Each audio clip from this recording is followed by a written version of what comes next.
फिर दिन हुआ पुरानी रात का, करे सो शुक्र हम खुदा की जात का, खुदा की जात का, नया फिर दिन हुआ। आज की आयत। और खुदावंद का फरिश्ता उसे दिखाई देकर उससे कहने लगा कि आए ज़बरदस्त सूरमा, खुदावंद तेरे साथ है। कज़ात 6 बाब 12वीं आयत। अज़ीज़ो, यकीनन हम में से हर एक खुदा की अनगिनत बरक़ात का शुक्रिया अदा करते हैं, जिनसे हम अपनी रोज़मर्रा ज़िंदगी में हर पल मुस्तफ़ीद होते रहते हैं, मगर अक्सर हम उसकी दी हुई नेमतों का शुक्रिया अदा करना भूल जाते हैं। खुदा की नेमत वो सलाहियतें हैं जिनको हम उसके फ़ज़ल से, उसी की हिकमत से इस्तेमाल करके ना सिर्फ खुद लुत्फ़ उठा सकते हैं बल्कि उसकी खुशनुदी के हकदार भी बन सकते हैं। अजीज़ो, याद रहे खुदावंद ने हर ज़ी शऊर को ऐसी सलाहियतों से नवाजा है।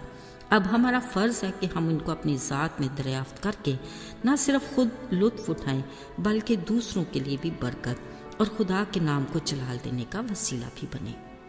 एक दिन चंद बच्चों के साथ बैठे खुदा की दी हुई नेमतों के बारे में बात हो रही थी। अरून ने कहा, मुझे तो अपनी सलाहियत का पता ही नहीं। फिर मुझे याद आया, मैंने उसे बताया, बेटा एक दिन नहाते आप कुछ गुनगुना रहे थे, यकीनन आप अच्छा गा लेते हो। आप कलीसिया में क्वायर टीम में शामिल होकर अपनी आवाज़ को खुदा की हम्द व सना के लिए इस्तेमाल कर सकते हो।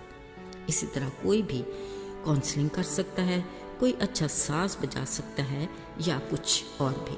अज़ीज़ों, याद रहे ये वो खुदादाद सलाहियतें हैं जिनको अपनी ज़ात में तलाश करके और इनको उसके नाम के जलाल के लिए इस्तेमाल करें। खुदा यकीनन आपको बरकत देगा।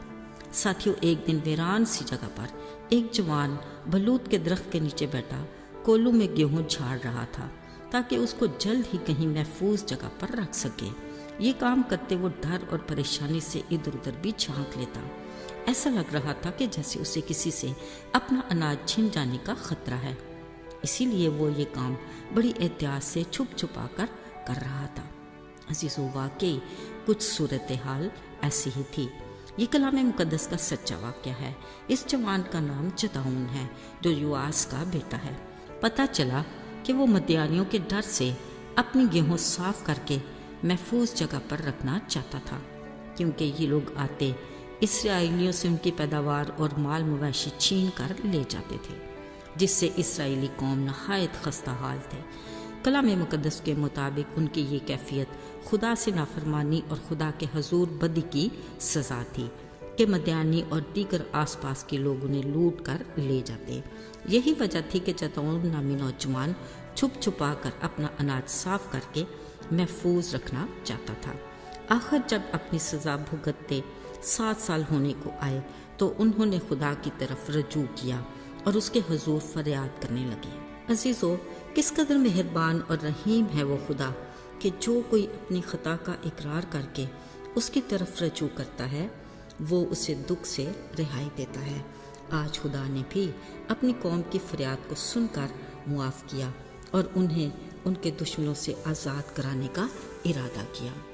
उस काम के लिए उसे युआस के बेटे जदाऊन का इंतखाब किया। उसने अपने फरिश्ते को भेजा कि जाकर जदाऊन को अपने मंसूबे से आगाह करे। एंड यही वो वक्त था जब वो बलूत के दरख्त के नीचे चुपके से बैठा अपनी फसल को साफ करके दुश्मन से महफूज रखने की तदबीर कर रहा था। अचानक खुदावंद का फरिश्ता उसे दिखाई दिया और कहा, आए ज़बरदस्त सूरमा, खुदावंद तेरे साथ है। जदाऊन ने कहा, अगर खुदावंद हमारे साथ है तो हम पर ये हादसे क्यों गुजर रहे हैं? कहाँ गए उसके अजीब काम जो हमारे बाप दादा बताते थे? क्या वो हमें मिस्र से निकाल कर नहीं लाया? फिर उसने हमें क्यों छोड़ दिया और हमें मदियानियों के हाथ में कर दिया? अजीज़ों, जदाऊन की खुदा से ऐसी गुफ्तगू सुनकर एहसास होता है कि ये एक बेटा अपने बाप से गिला शिकवा कर रहा है। यकीनन ऐसा ही है, मगर फिर खुदा ने उस पर निगाह करके कहा, तू अपने इसी जोर में जा और मेरी कौम को मदियानियों के हाथ से छुड़ा। एक बार फिर जदाऊन ने गिला किया और कहा, आए मालिक, मैं इतना बड़ा काम कैसे कर सकता हूँ? मेरा घराना मनस्सी ایک غریب گھرانہ ہے اور میں تو اپنے باپ کے گھر میں سب سے چھوٹا بھی ہوں۔ عزیزو، قابل غور بات یہ ہے کہ خدا نے جو اسے صلاحیت دی تھی، افسوس اسے وہ اپنی ذات میں تلاش ہی نہ کر سکا، مگر خدا اسے بخوبی جانتا تھا، اس لیے اسے کہا، اے زبردست سورما۔ یہ بھی کتنی خوش کن بات تھی کہ وہ جدعون کو اپنی دی ہوئی صلاحیت کے مطابق اپنی خدمت اور کام کے لیے استعمال کرنا چاہتا تھا، لیکن افسوس اس جوان کو بھی ابھی تک اپنی صلاحیت کا کچھ یقین ہی نہیں تھا۔ عزیزو، اس نے پھر 2 بار خدا کو آزمایا، مگر خدا نے ہر بار اسے یقین دلایا کہ وہ اس کے ساتھ ہے اور وہ یقیناً مدیانیوں کو اس کے ہاتھ میں کر دے گا۔ اس بات کا جب بنی اسرائیل قوم کو علم ہوا تو بہت سے لوگ جدعون کے ساتھ آ گئے، مگر خدا نے کہا، تیرے ساتھ بہت سے لوگ ہیں اور میں بھی تیرے ساتھ ہوں اور تو فتح مند ہوگا، پر ایسا نہ ہو کہ اسرائیلی خود پر فخر کر کے کہیں کہ ہمارے ہاتھ نے ہم کو چھڑایا، سو تو ان سے کہہ جو جانا چاہیں واپس لوٹ جائیں۔ پھر جو رہ گئے وہ بھی خدا کی نظر میں زیادہ تھے۔ آخرکار جب 300 رہ گئے تو خدا نے کہا، میں انہی کے وسیلہ سے مدیانیوں کو تیرے ہاتھ میں کر دوں گا۔ مگر حیرت ہے اس نوجوان جدعون پر کہ اب بھی دل کے کسی گوشے میں اپنی فتح کے شک کا کوئی عنصر باقی تھا، پر مبارک ہے وہ خدا جس نے پھر بھی نہایت صبر اور اپنی شفقت کی بدولت صرف نرسنگوں گھڑوں کے بیچ میں مشنوں کی مدد سے ہی خدا کی قدرت اور قوت سے بھرپور ایک نعرے کے ساتھ جدعون کو مدیانیوں اور دیگر دشمنوں پر فتح مندی بخشی، یعنی یہوہ اور جدعون کی تلوار۔ بلا شبہ یسوع مسیح کے قادر نام کا مقابلہ کون کر سکتا ہے؟ یسوع مسیح کے قادر نام سے ہم فتح پاتے ہیں۔